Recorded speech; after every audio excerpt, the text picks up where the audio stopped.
voxel engine work I've been doing. So this is the same terrain you saw in the last video. It's the 512 by 512 randomly generated terrain. This time I've implemented frustum culling and occlusion culling, which is actually making it a lot faster to move around in the world. The rendering is a lot quicker. Another thing I've done just to demonstrate that the terrain is modifiable, I created a sphere here on this mountaintop, and any voxel that was inside the sphere, I've removed it. So I don't have that working in real time, but I do plan on working on getting that to work in real time. I just wanted to demonstrate that the terrain is solid, and whatever's beneath a block is what would be visible when you remove a block. And certainly holes in the ground, like a tunnel or anything like that, would work as well. So that's a good little test there to make sure that aspect of it is working. And as far as the frustum culling goes, that's related to these bounding boxes you see here around each chunk.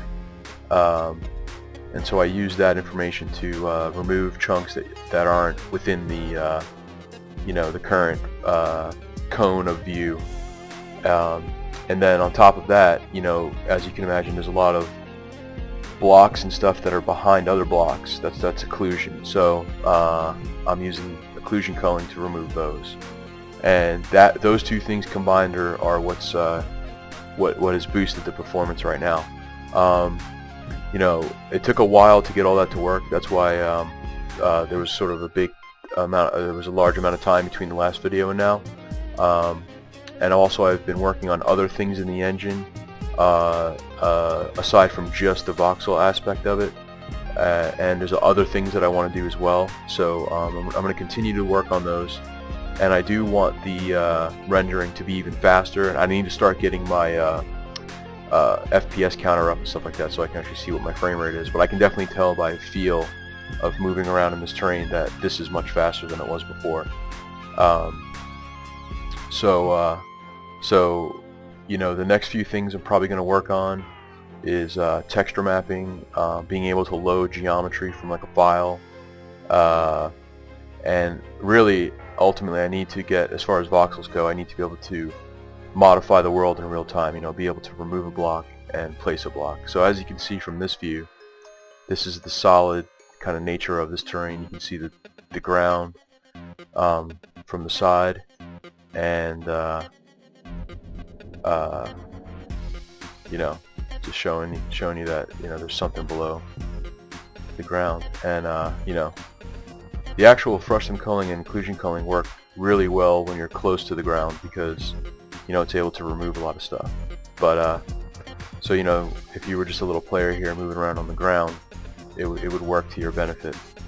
Of course, some games, flying is involved, which makes it a little more difficult. But I still need to work on doing some kind of LOD type stuff to reduce the accuracy of the geometry when it's far away. That helps speed things up as well. So I still have quite a bit to do, but I do like this progress though. This is looking pretty good, and I'm glad that I can move around pretty quick now. That's good.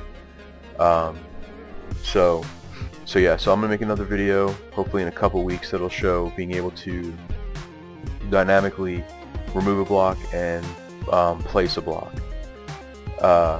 Beyond that, that would be sort of just the core, aside from block types, in a voxel type world. So I have a lot to do.